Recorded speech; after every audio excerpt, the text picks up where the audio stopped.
Welcome to FANS Wethu TV. It's the MTN8 semi-finals. Mamelodi Sundowns won. Kaizer Chiefs won. I'm joined by a Mamelodi Sundowns supporter. My brother, what's your name and where are you from? My name is Kitumets. Yeah. We had a very good first half. Okay.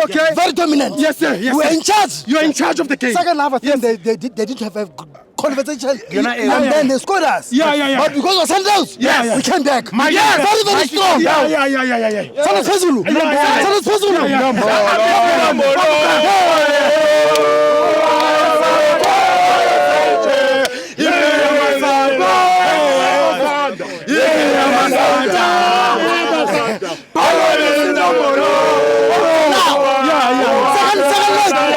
Second leg.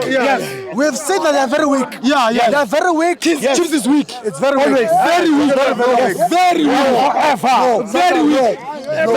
Yeah. So now, second leg, I'm going to give them a chance. Yeah, you want to give them a chance. Chiefs are week 3. Chiefs are weak. Yeah. Are the Chiefs are weak?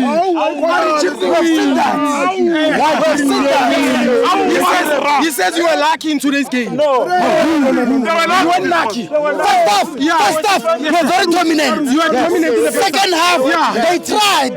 They scored. But because we are Sundowns, you came back. You came back. Man of the match. Yes, man of the match, Liliman. Come on,